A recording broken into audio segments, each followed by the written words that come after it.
We will start the program for today. My name is Kathy Ockey.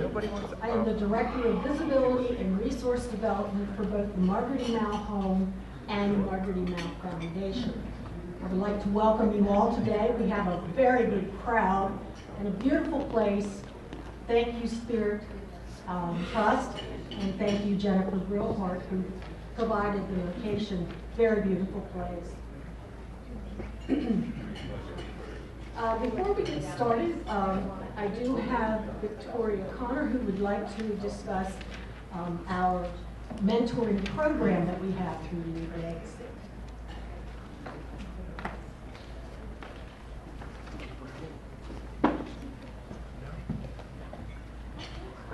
Thank you, Kathy. Welcome, everyone. I hope you're enjoying the food and the conversation. Again, thank you to Spirit Trust Lutheran. Jen has offered, if anyone is interested afterward, if you would like a tour of this facility, we may be able to arrange that. So if you have a little bit of time, just meet over in the corner. My name is Victoria Connor, and I'm the CEO for the York County Bar Association and Bar Foundation, and I'm also the partnership chair for Leave a Legacy. I'm really proud of this particular group. I want to say that this year marks our 15th year of being in operation, and that's pretty amazing. When you talk about being an all-volunteer coalition of agencies that are simply promoting giving to charity in our community. I mean, and that's the strength and the beauty of what we're doing, is we're not doing it competitively, we're doing it collaboratively, and that's really, really important. One of the best things that I want to talk about today is the value that being a member in Leave a Legacy brings to you. Over by where Kendall is sitting, Kendall, if you would wave your hand. Kendall has some forms related to applying for membership as a mentee. So one of the big advantages that we have here is the ability to connect you with someone who has some skills in the area that you need in a very informal way, and that's our mentor program. So I want to give you a testimonial from one of our members that took advantage of the service. And he says, I found the Leave a Legacy mentor program to be an invaluable resource to me and my organization. When I first joined Leave a Legacy, I had very little experience in the plan giving field. The ability to meet regularly with a mentor to get ideas and resources really kick-started our program and helped us get over the many hurdles that would have held us back and delayed the rollout of our Legacy Society. I highly recommend to anyone new to plan giving, or anyone who would just like to get encouragement and feedback for their current program, to consider the mentor program. And that is a testimonial by Trent Davis from Serpents Inc. Trent, would you give us the high sign? If any of you were at the annual meeting last night for the York County Community Foundation, you'll be aware that Trent's group was just a recipient of a very nice grant to help them and increase their capacity to serve people by 75%. So again, the connections that we make with each other are just invaluable. A little bit about the mentor program. It's very simple, it's very informal. You fill out the application, we match you to one of our mentors, and I will give you their names. And if you would, our mentors that are here, please stand. We have Jennifer Brillhart from Lutheran Spirit Trust, Trent Davis, now from Serpents Inc., Janine Flown from JCC, and Rich Robinson from Penmar. Thank you all so much for being our volunteers. And what does it mean? So we match you with one of these fine individuals. You could even pick one if you know one. And what you would do is then have a lunch with them. They would review your materials. You would just share with them what you've got, and they would help you identify where your gaps are, what things that you may need. And if there are any other people here interested in being either a mentor or a mentee, please see Kendall and let her know. So thanks for coming today, and I hope you enjoy the program.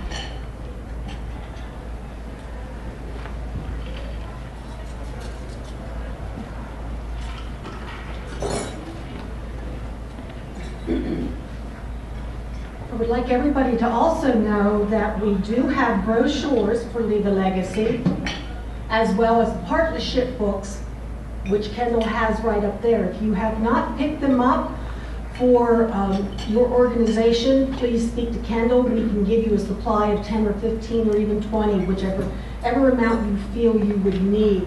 The brochures do have a York County donor story in it, and we are looking, and when I say we, I mean the marketing committee, is looking to change that brochure a little bit to allow you to drop in your own donor story. So that's one of our goals and plans for the coming year. Whereas the partnership booklet gives you a list of all the partners that we have in Leave a Legacy. So please feel free to see Kendall and pick a few up for your organization. Today's speaker is Chad Barger, and I'm sure you all can read. We have about our speaker on the back side of your agenda for today. But one thing Chad doesn't have on there, he reminds me of my son-in-law, Bart, sorry about that, is that Chad is also the president of the AFP South Central Pennsylvania unit, and that's how I came to know Chad. But he's new to Leave a Legacy as one of our speakers, and today he's going to tell us a little bit more about how to identify prospects and get the conversation started. I know we've heard this before, but sometimes repeat sessions help us, and he may have some different ideas, which I'm sure he has. So I would like to introduce Chad Barger from Productive Fundraising.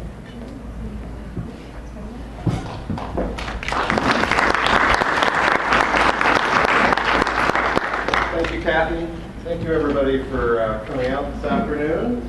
Taking a little time to further our careers, get some new ideas, get some new insights. So, I am pretty mobile usually, so I'm going to try to be up here and I talk loud. So if you can't see me or you can't hear me, flag me and I'll go back to the hole back there. But I think this might work a little better. So again, thanks again. We are here for how to identify prospects and get the conversation started.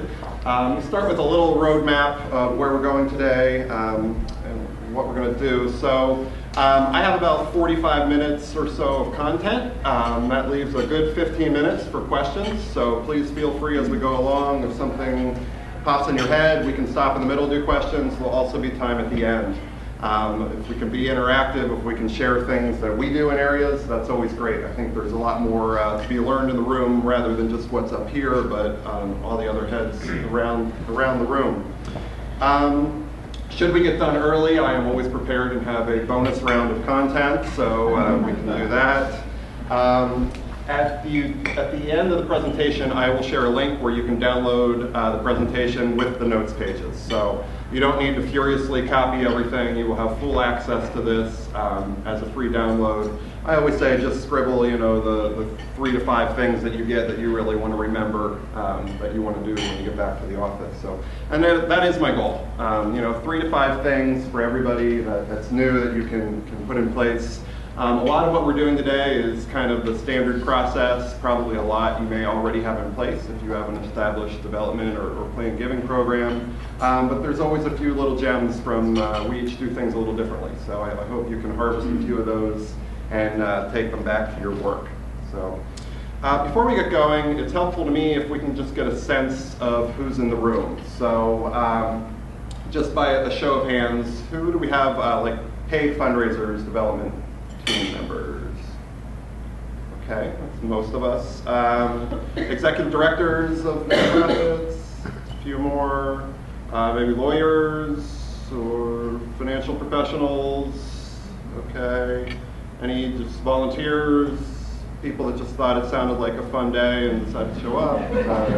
It's usually 1 or 2 that kind of sneak in there, so yeah. Okay. Well, thank you. I think this really is pretty in the trenches of how we do development and get things going. The other side of this too is while it's tiered as a planned giving presentation, most of this is usable in any kind of development or fundraising work. So it's just a little bit different conversation, but the process basically remains the same. So before we dig in, I'll just talk briefly on who I am and why I'm here. I have spent my entire career in development. I'm one of the few people that actually in college got the nonprofit bug and changed my second 2-year studies around becoming a fundraiser. So I spent my whole career in fundraising, started out in higher ed at Dickinson. I was the first development director at the Antique Auto Museum up in Hershey. And then for the last nearly 8 years, I've been the executive director of the Cultural Enrichment Fund in Harrisburg. That is the United Arts Fund, very similar to the Cultural Alliance of York County, sister organizations. So, about 2 years ago, I kind of just kept getting requests to talk to people about their fundraising and assistance and help, and I said, well, maybe I'll give this a little whirl, and I launched my consulting enterprise. So I do work mostly one-on-one coaching with individual fundraisers, strategy reviews, board training, that type of stuff. And finally, I practice what I preach. Everything that I'll say today is stuff that I have put into place and had success with. So anytime I get a little Barry White into a presentation, it's a good thing. And so yeah, there's nothing I hate more than going to a presentation and somebody's just reading through the best practices, and then we get to the Q&A and somebody asks something about it and they say, well, I don't know, I haven't actually done that. So I don't do that. If I haven't preached, if I haven't done it, then it's not going to be in here. So I'll try to true. So the approach to today's presentation was, I understood there was a presentation a few months back, maybe even last year, kind of on putting together a legacy society, collateral, getting those pieces in place. So this is kind of picking up as the next logical step of, we've created that, we have our legacy society, we have some brochures, we have a proposal template, we have will and bequest language. That's there. Now we actually need to go talk to somebody and try to get somebody into that Plan Giving Society. So it's just kind of a walk through the process on what that looks like and some tools and tricks. If we get to the bonus round, you'll hear more about this, but I'm a personal productivity addict, so I like to read all those books and all the blogs and websites. So everything I do is kind of gets organized as like a hack, a quick little thing that you can implement that changes things. So you'll see quick little nuggets that you can put into your program to take that to the next level. So what we're going to walk through, kind of what I do, the 4 keys to success to getting your program out there. And it's really just the 4 processes, 4 areas. So prospecting, so who are we going to go talk to? How do we find them? What do they look like? How do we do that? How do we go from I have this with nobody in it to I see these people, I'm going to go talk to them, and then doing it. So once we know who we're going to talk to, actually getting that visit, the hardest part for some people. So how do we actually go through that process? And I'll share what I personally do with every development visit I schedule. Starting the conversation. So we've gotten that visit, we get there. Now how do we actually build that bond, get things going, so it's not just a 10-minute quick yes and no answer kind of meeting. Probably all had 1 or 2 of those where it's just like pulling teeth to get any information or any kind of connection. And then finally, after the visit. What do we do after the visit to keep this going, take the relationship to the next level, and do what we say we're going to do? So that's what we're going to go through. Any questions before we get started, or anybody think they were going to hear something different today that I haven't mentioned? Good. All right, we're going to get right into prospecting. I'm going to highlight 3 main ways that we figure out who we're going to talk to, who we're going to try to build a relationship with. And the first one's the easiest. First one's self-identification. Unfortunately, it's also the least common. So percentages vary, but maybe 10% of the folks you're going to talk to actually self-identify and say, yes, I want to talk about a planned gift with your organization. Please come visit me. Please call me. Send me everything you have. Our voicemail is just overloaded with these people every day, right? No, I mean, it's not that common. It does happen. But there are a few tips and tricks we can use to try to make self-identification a little easier and more common. So the first is, what best practices with any collateral. It's that checkbox, right, on any pledge card, any newsletter, reply device, anything you're sending to a donor that's asking them for action should have some type of checkbox that says, yes, please send me information about making a donation to ABC Charity through my estate plans, or some variation of that. But just a way for them to indicate that, yes, maybe a conversation or some information would be of use. One way of self-identifying.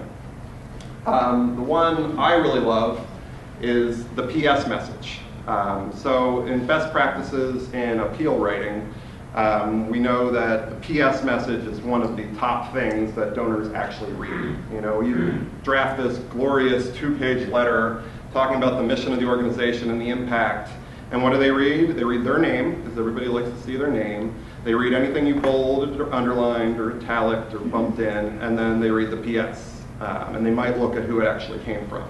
So the PS is a great place to put something important. Some people even do multiple PSs, because you can do a PS, a PSS, and just keep on going, and they will probably read most of them. But a PS about planned giving is a great way to kind of get people to self-identify. So have you remembered to support, and I like to make this mission-based. So rather than saying, have you supported ABC Charity in your will, give me a call if you haven't, I like to put the mission in here. So I work in the arts, so this would say, have you remembered to support the arts in your estate plans? A bequest to the Cultural Enrichment Fund's endowment fund would ensure that future generations can enjoy the same great art scene that we have today. Please call us to learn more. Please fill out the slip in here to learn more, whatever your call to action is. But that mission piece seems to kind of take this to the next level and hit that, and that future generations too. Because when we're talking about planned giving, we're really talking, you know, future generations anyway, so it kind of gets that reason going. Website. I borrowed this from my friend Ted Reese on the Harrisburg Symphony Orchestra's website, but a great place for people to self-identify. So having a page on the website with real simple information on what a planned gift is, a tool. I believe this is kind of stock content that's licensed. They update it. All you do is just brand it for yourself, have it out there. So again, when you click Learn More, there's a little form or a little email link where you can say, yes, I'd like more information. Basically, just making it easy in all mediums for them to do that.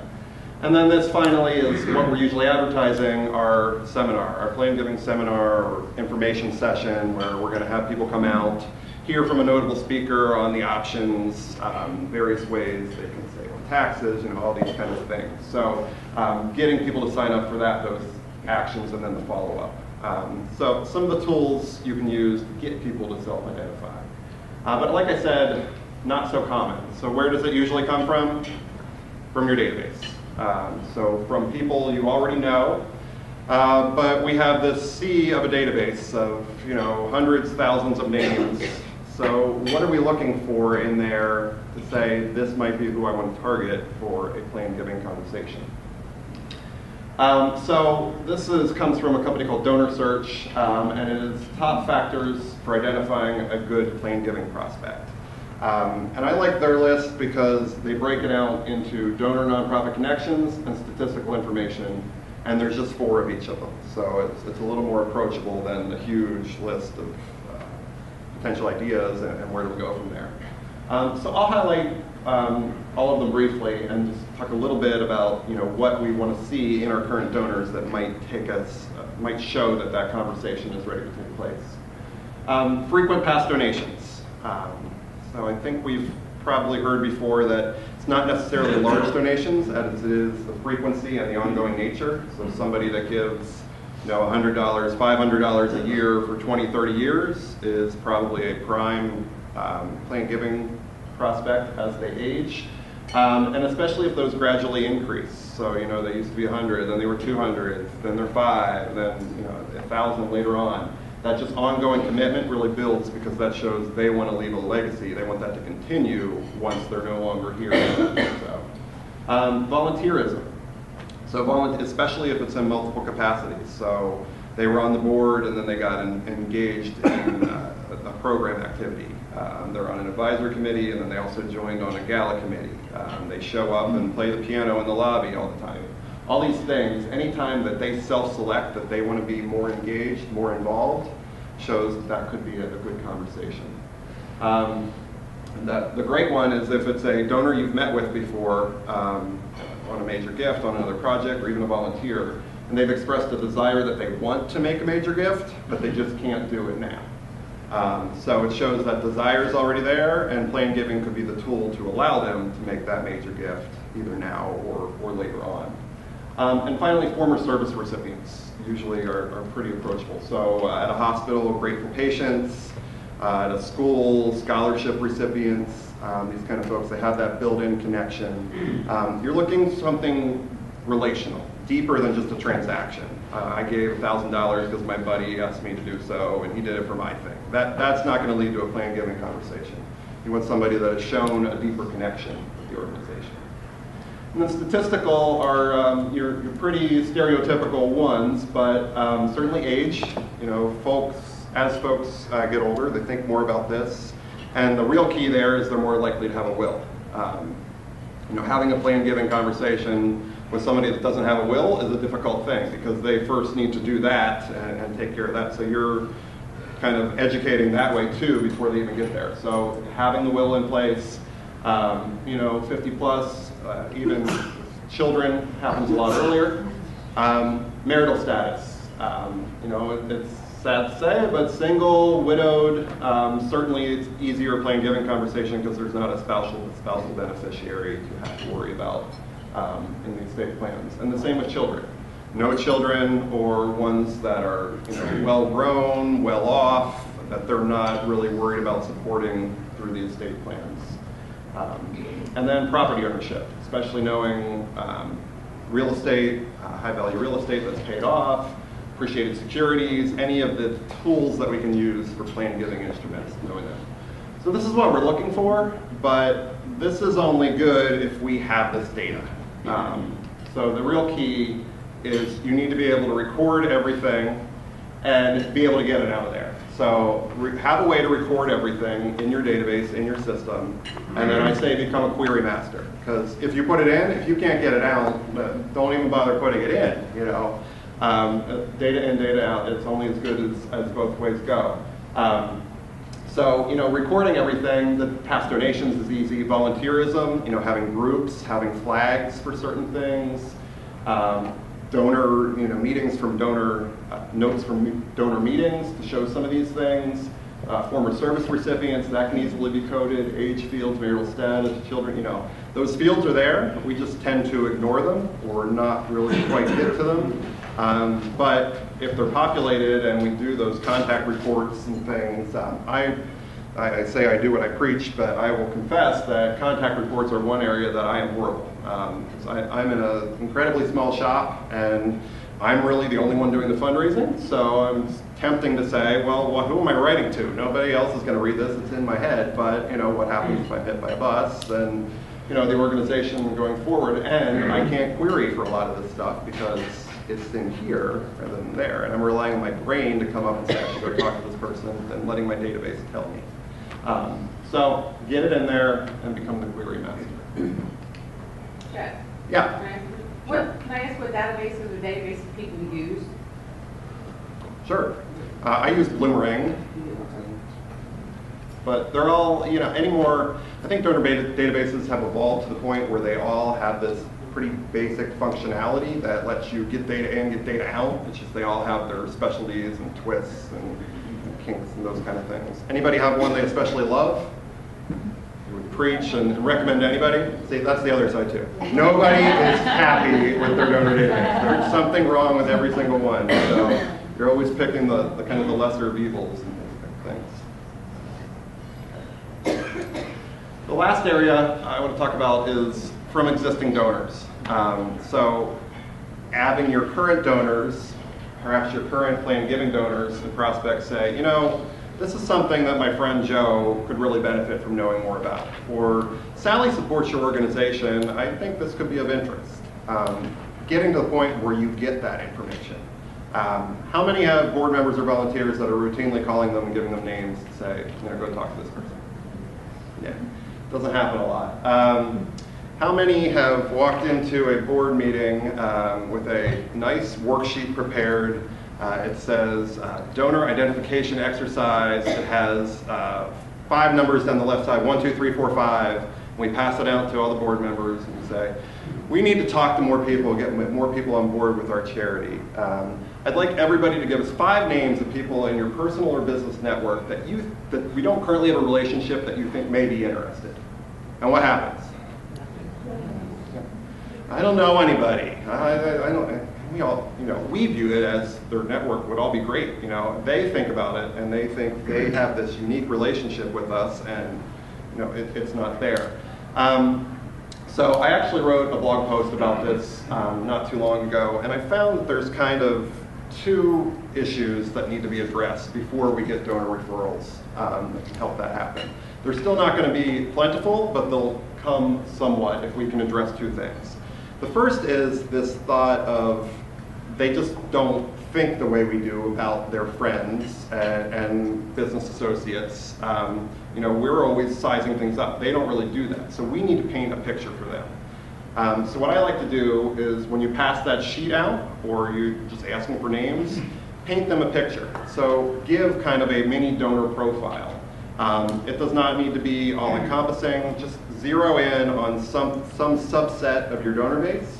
Let's say it's an environmental charity. You might say, Dan, we'd love to meet some of your friends and names. Let me tell you a little bit about what some of our donors look like. We tend to have a lot of donors that are women, age 60 plus. They're conscious of the environment. A lot of them are in gardening clubs. They attend flower shows. All these kind of things. And yes, they tend to be very stereotypical and whatever. But you just kind of paint this picture, like 5 characteristics of just someone that may have an interest. And then all of a sudden, Dan says, "Oh, that sounds like my neighbor Joanne, a couple streets down. She might be of interest." Or, "Oh, that sounds like my dentist." It gets the brain thinking down that path. But usually Dan's not going to say, "Oh, that sounds like Joanne," or "that sounds like my dentist." He's going to think that because there's one more issue. Dan does not know what's going to happen next. Dan thinks as soon as he gives you this name, you're going to send this letter asking for a $1,000 contribution, or instantly call and say, "Hey, Dan told me to call you. He says that you have a lot of money and you want to give it to me." And, he knows that's not going to happen, but his mind just spins that way. So we need to get Dan to trust us with that, and Dan needs to know what happens next. That's the easiest way. So what I like to do is do introductory events. So some kind of low barrier to entry, no ask event. It could be an open house at the facility. It could be some kind of information session. It could be a networking event at somebody's home or business, whatever it is. But basically, it is an informal event on a weekday evening. They can come with the person that's introduced them to us. It's just meet other people, and then 5-10 minutes in the middle, I talk briefly about the cause and the charity that we're here. There's no ask, it's just thanks for coming out to learn a little bit more about the organization tonight. My goal and job at that is just make sure I get around and meet every single person that came, start to build that connection, so that when I follow up down the line and try to get a visit, it's a lot easier to do that. So Dan saw what happened the first time. He saw it wasn't threatening. He saw everybody was happy. There's a little wine and cheese, all is good. And then the donor referrals and those kind of things start to come a little easier. And maybe, it's not going to write 5 names on his sheet, but maybe you'll get 2. So let's start to make that process a little easier. All right, we're going to transition to getting the visit. So we had a little sense of who we should talk to. Now we actually need to talk to them. So with getting the visit, I use basically a 3-step process. Ideally, it only takes 1 step, but if I need to, I'll use all 3 before I give up. So I start, and I kind of buck some of the trend on what works and what's historically been done with visits. I start with the email. Because as much as we say it's impersonal and it's not the best way to start a relationship, it is effective. And so many people do everything by email. They set up their calendar, they have their calendar right beside them when they're on email. It's easy to get a quick answer. So that's my first step. I do an email. If I don't have an email for them, or I go 2 weeks without a response to that email, then I go to the letter. But a lot of times, I won't say a lot of times, I'll say about 25 to 30% of the time, I'll get a response to that email. And it's certainly a lot easier to send an email than to go through the letter process. The email and the letter are almost exactly the same. And I do them no matter what because of step 3, which we'll get to in a minute. But first, let's look at the content of the email and the letter. So this is my visit template. Pretty much every visit I ask for is some variation of this. I realize it's kind of small, so I will read through it. Dear Mr. Donor, I hope all is well and you're enjoying these late spring days. It finally stopped raining. Thank goodness. My name is Chad Barger and I'm the Development Director of ABC Charity. I'm ready to see if I could stop by sometime in the next month or so to provide a brief update on the charity. I'd like to do this with as many of our supporters as possible each year. It's an opportunity for me to share our progress, to answer your questions, and to get some feedback, which is always appreciated.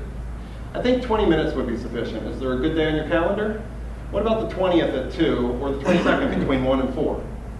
Also, please know that while it is my hope that you will continue supporting our cause, at this time I'd just like to meet you and provide this update. I will not be asking for any money.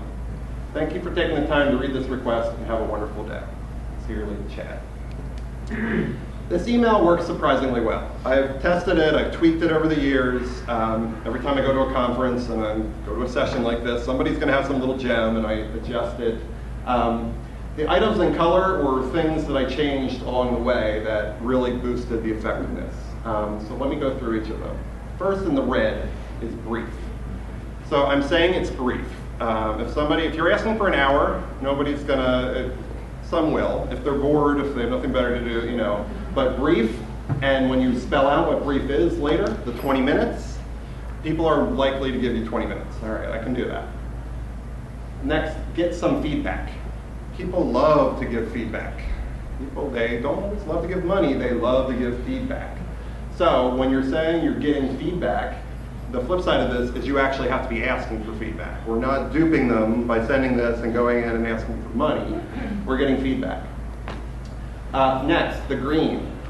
What about the 20th at 2 or the 22nd between 1 and 4? If I had just left it off there, is there a good day on your calendar? Then they'd be back, sure, I'll meet with you, and then we have like 15 email exchanges back and forth, and eventually somebody's going to not reply and it's just going to die out before anything gets on the calendar. Offering a specific time really helps. So I like to give one specific, so they see that and they say, oh, I can't do that. And then the next one being much broader, like a whole afternoon or a whole day. And then chances are there's going to be some time in that window they can. So a lot of times that really works and we don't have to go back and forth with the whole scheduling nightmare. And then finally, this, I will not be asking for any money.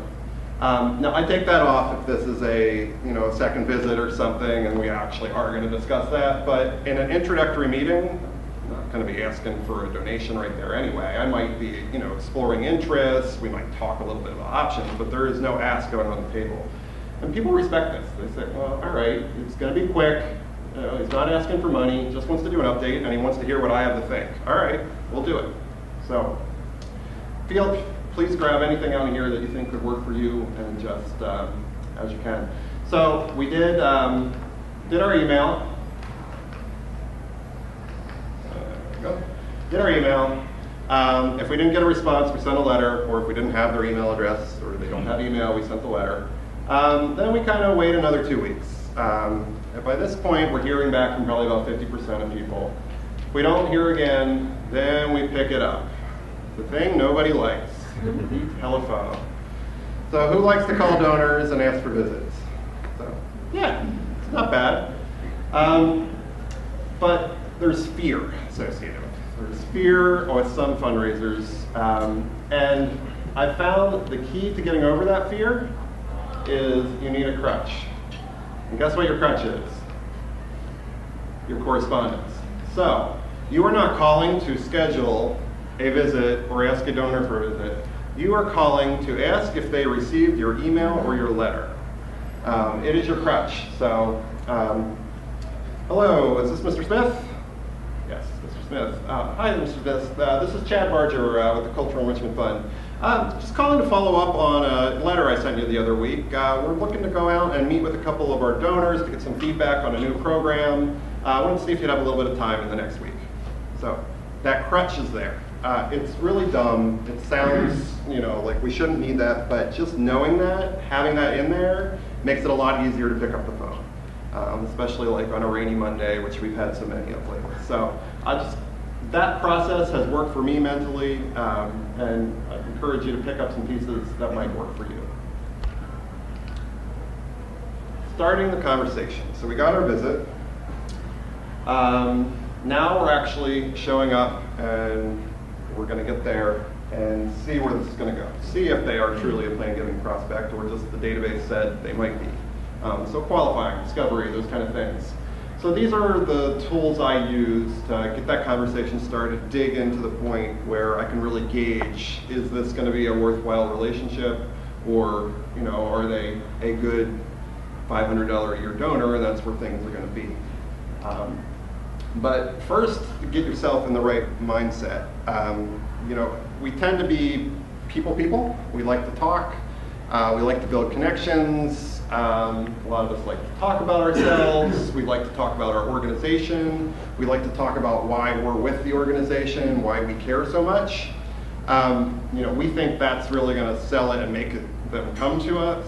That doesn't work. They don't really care about us. There's niceties. Events. Sometimes we form good friendships with donors. They care about the organization, but it's not like the end all. They care about themselves. They're the self-serving people care about themselves. They care about their image. So that's what they ideally want to talk about. So it's not my story. We want their story. And how do we get to their story? We need to listen. I like to say we should talk no more than 25% of the time in a donor meeting. We need them to be talking, them to be telling their story, them to be talking about their connection with the organization. They will tell us things that are incredibly beneficial and knowledgeable. We just need to let them talk. So having that in your mindset that, I'm really not going to talk that much, I'm going to talk enough to keep things going, but I want to let them talk. This all sounds great, but how many have been in one of those donor meetings where it's truly pulling teeth and nobody wants to talk, and it gets awkward. So what I like to do there is to really start with the small talk, and I let the small talk go on a long time. It can be half the meeting, even more, is just the small talk. The weather, I've been talking about the rain a heck of a lot lately because everybody wants to talk about it because it just will not stop. Sports, weather, looking at the photos in the room, seeing the grandkids, the hobbies, anything, especially if there is a little bit of connection where I'll mention, oh, I do that too. Can you tell me how you do with this? I'm not talking about me, but I'm showing that connection. Because what do people give to? People give to people, right? So that's why we're there. And people give to people that they know, trust, and like. So that is what we are really trying to build. And it's a lot easier to build this through small talk than it is talking about the organization and those kind of things. So they know you're there, you're trying to build that trust, and the likability is a lot easier with the small talk. So let the small talk flow. Just make sure they're doing it. They're telling you about things they like, about their family, about their interests. At some point, it will be time to turn the conversation to the organization, the reason you're there. They know that, they're ready for it. We don't have to hide from that.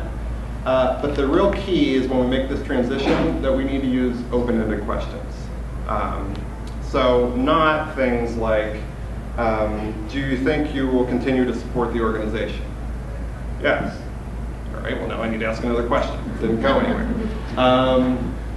Or, just things like, do you have an interest in supporting the arts? Yes. Another question. So we need open-ended that really let them explain and kind of leads to another question. So I have 3 favorite questions that I use in almost every donor visit. Again, I've stolen them from people at conferences over the years, so please take them if you like them. My ultimate favorite question is, what first led you to become involved with our organization? I ask this question the first time I'm meeting somebody, even if I know the answer. Because, if there are database notes or there's just organizational history, a lot of times I know this. But by asking this question, I take them back in time to that time when they first had the connection with the organization. and they first felt that feeling that they've been holding on to for all those years. So we kind of revive that and get that going again. That is incredibly powerful, and that leads to a lot of other conversations that really kind of usually takes up the whole rest of the conversation. A lot of times I don't even get to my other two questions. So a great one to use. If we do get through that and we kind of do the connection, then I will bring them from where they first became involved to now, which is why I'm there. So then I like to say, what current program, what are we doing now that keeps you engaged in our mission? Why are you still on board? Especially if it's been 20, 30 years, like it is oftentimes with a planned giving prospect. Why still now?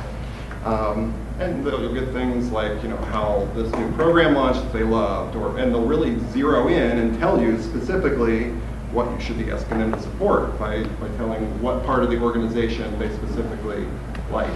And then, usually we're fine, but if things they're not giving very long-winded answers, it seems like I'm always reaching, I will use this constantly.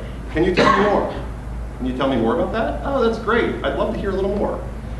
Just various variations of that line keeps them going, lets them dig deeper. A great useful item. So when you can't think of anything else to ask, can you tell me more about, we talked about this earlier, can you tell me a little more about that?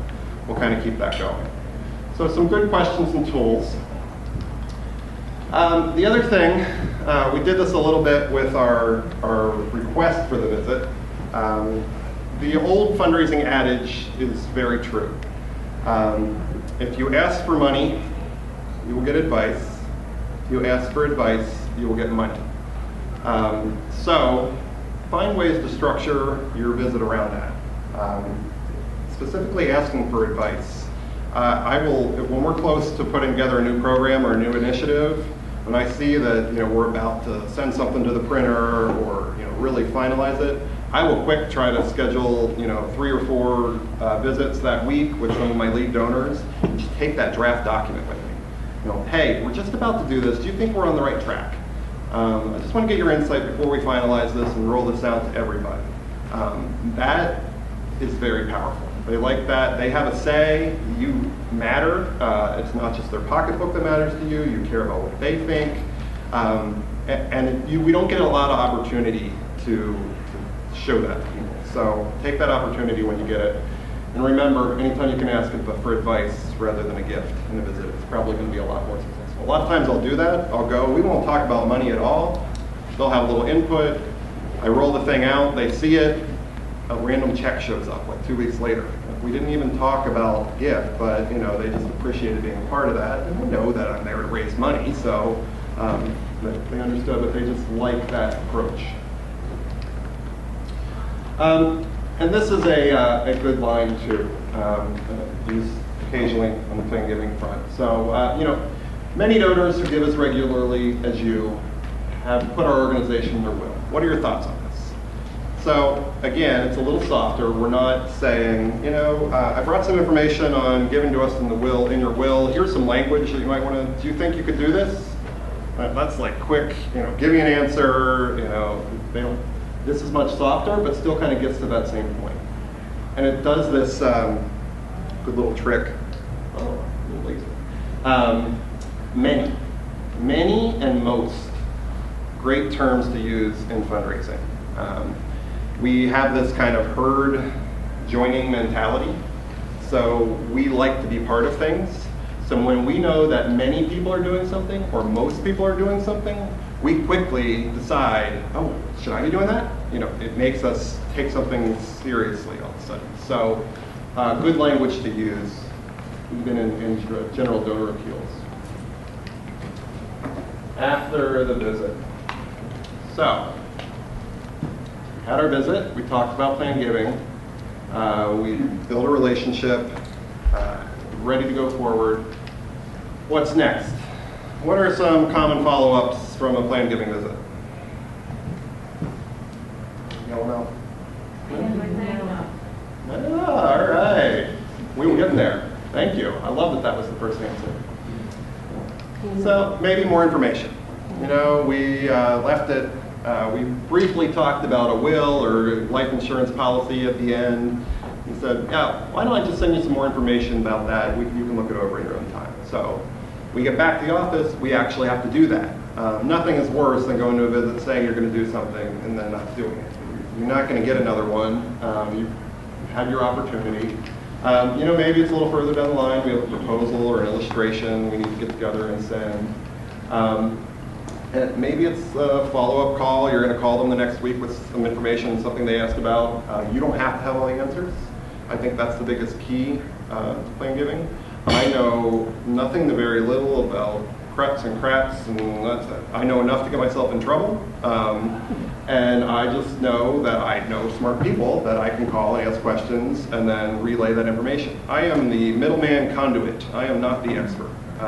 So that is why I can have these conversations, because I know I don't have to have all the answers. It's fine for me to say, oh, Joe, that's a great question. I actually don't know that. Let me call my local friend, a friend I have. He knows all the answers. I'll get back to you next week. It's even better because I have another excuse to talk to Joe and build that relationship yet again and show that I'm accountable, build that trust that he needs to see before we actually go down the path of a donation. Or a next meeting. The key with all of these is that you need to get permission at the meeting. Every donor meeting should end with permission for the next step. So, Joe, is it okay if next week I send you a packet of information with this and then give you a couple weeks and then I'll give you a follow-up call about it? Art, is it okay? I see that you have some interest here, but I know you have a busy summer coming up with the family. Could we get together again in the fall and see if it might be a better time to discuss this? Putting these out in person, you're much more likely to get a yes. You don't have to hunt them down again, go through the emails, but getting that permission for whatever next step you want at the meeting is critical. I think that's sometimes more important than the meeting itself, is permission to take the next step and what that's going to be. So who called out the answer already? We need to do that thank you note. So the power of the handwritten thank you note is incredible. How many handwritten thank you notes have we gotten in the last month? Anybody get one? Couple? Yeah. Yeah, I got a few from a children's birthday party, I got one from a meeting, but yeah, they're not that common. They really stand out. They really show we care. And it's just a great way, a great easy thing to do that really sets it apart and leaves a positive impression in the mind of our donors and prospects. So, who is great at remembering to write their thank you notes? Okay. Who has great intentions to write their thank you note? They even put it on their to-do list. And then the day happens, and then the next day happens, and the next day, and it's Friday, and you say, oh, I had that meeting on Monday. I still haven't written the note. It's probably not even worthwhile doing it anymore. And they just kind of go off. Becomes very common. So I found myself in that trap a couple of years ago. Just things got crazy busy. I was missing about half my thank you notes. I said, this isn't acceptable. There has to be an easier way. So somewhere along the line, I kind of stumbled across, it was something in psychology that really showed what goes into a note and to get the emotion you need. And I came up with a 3-sentence formula for a thank you note. It's all it needs to be. It can certainly be more, but 3 sentences makes it a lot more doable.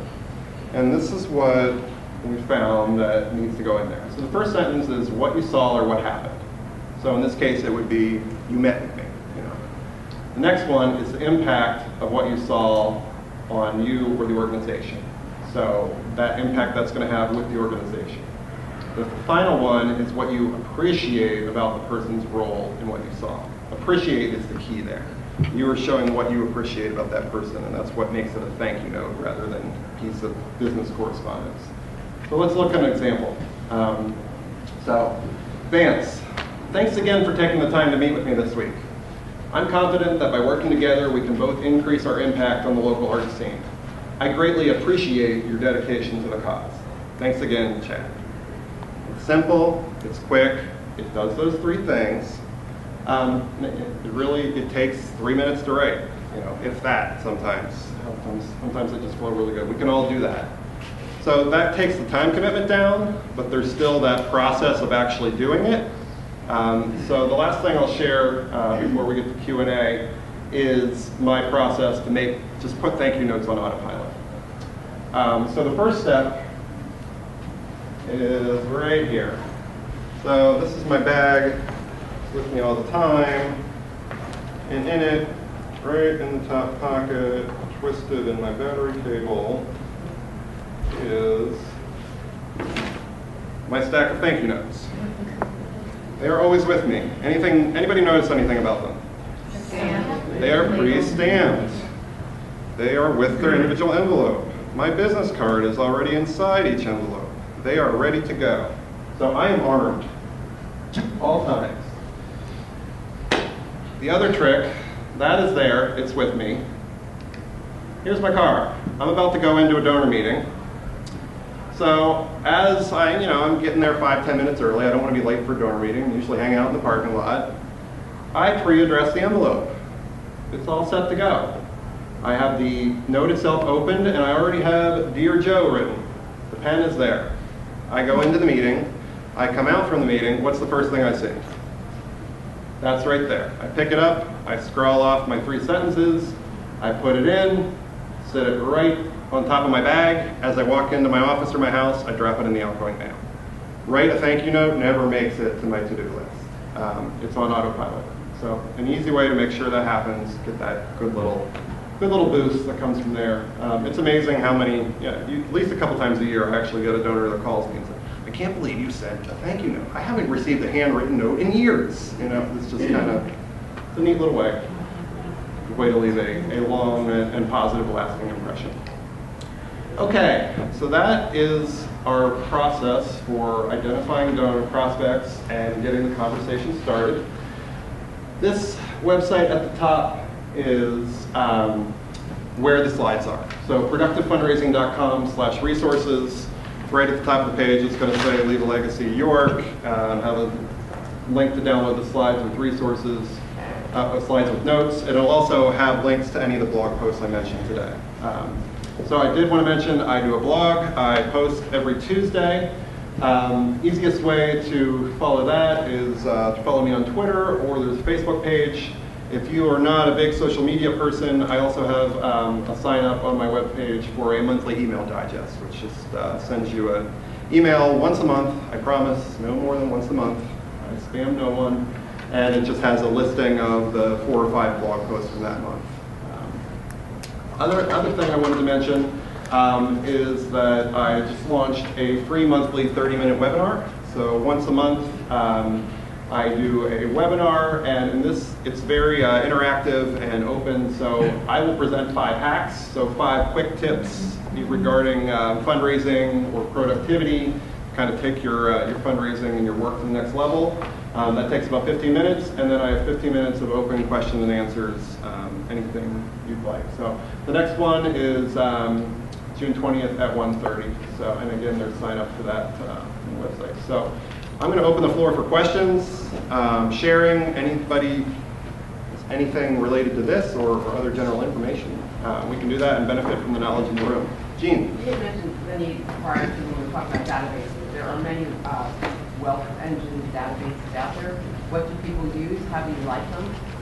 Yeah. Do you use them? So screening tools, screening websites, Wealth Engine, LexisNexis, a wide variety of options. Anybody have experience there? Good experience? Bad? We use LexisNexis. I've been happy with that.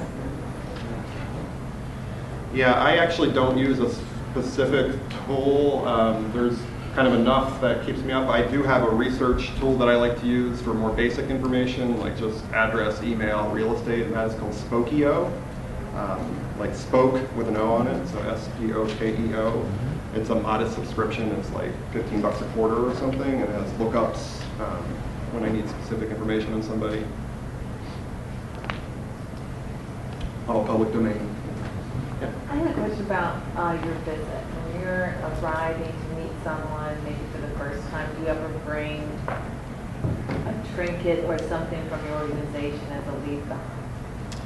I don't usually bring a trinket, but I'm not with an organization that's lends itself well to the trinket.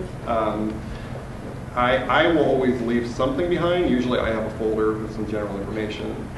Excuse me, just a one-page info sheet. It has my card in the pocket. A couple little, if I'm specifically talking about an opportunity, that will be in there. So there is always a leave behind. So there's, the thought is they see it down the line, they think of you, those kind of things. I have heard of a couple of good situations, like food banks and a loaf of bread, kind of like that, or like gardens, something from the community garden, those kind of things. Food is always good, but anybody else have good success with an item they bring to a... Back in the day when admissions counselors used to go around to schools, I'm going to look to the town college, there was a lot of competitiveness as far as seeing guidance counselors. And so they started bringing carrot cakes from our bakery. And then when students come on campus, they get a carrot cake kind of as a souvenir.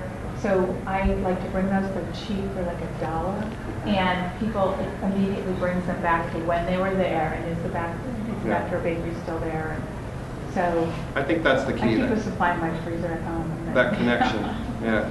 Something that takes them back, or that connection to the cause. So it's not just something, because if it's just something, they're going to say, oh, why'd you waste your money buying this when you're asking me for money to support that? So, but other questions? All right. What do we have on time? Do we want bonus round, or are we good? Yellow up there. Question yellow. Yeah. I'd like to make a comment. The presentation was really good. And what intrigued me about it, and it seems, and I'm not in the fundraising business, but what intrigued me about it is that the stumbling block everybody has is, well, we may have prospects. Maybe you can call, when I get there, I don't know what to say. And I think you've answered that question by saying, I don't need to be the expert. We have experts in the community we can go to bring to the I think that's the key, because the struggle that most nonprofits you ask that way. Yeah. Because they're afraid if you ask the question, they can't answer. Yeah, I've been asked to do that Plan Giving 101 presentation where you walk through the tools and no, I'm not going to do it. I'm not the trained expert. I don't know it. I mean, yeah, I could give somebody a stock presentation, but no, that's the key. You just need to know what you're comfortable with and what you aren't, and it's okay. Somewhere along the line, we came with this expectation that we have to know everything.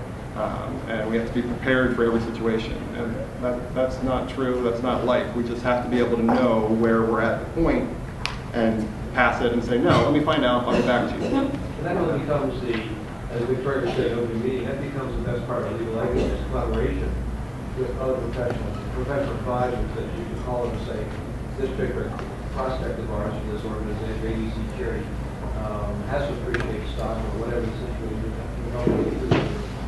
They want to give something, but how's the best way to do it? Yeah. So the collaboration is really important. And even bringing that expert with you on a future visit. Really great. Okay. Thank you very much.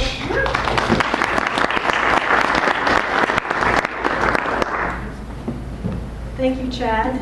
I hope everybody enjoyed and also are taking away some additional information on how to speak to your constituents. A couple things I'd like to remind you. Everybody should have an evaluation form. We really rely on these, the marketing committee. We look these over and see what you like, what you didn't like, and if you have any suggestions on different things that you'd like to hear, we also take that into consideration. Also, with some of the things that Chad was speaking of today, all of the different tools of the trade, we are working on a two-part Tools of the Trade seminars. One will be held in September, and then we'll hold the other one in November. It will give you generalizations of different tools that you will need to use, that you could use when you do your calls. So keep those in mind, and we will send everybody information on that as it comes available. Again, just a reminder, brochures, partnership books are available. Thank you all for coming. We'd like to say thank you to Kendall, who is our coordinator and does a lot of our work. Thank you, Victoria, for the mentoring program. Are there any other questions? If not, I hope you enjoyed the program today, and we'll see you at our next network luncheon.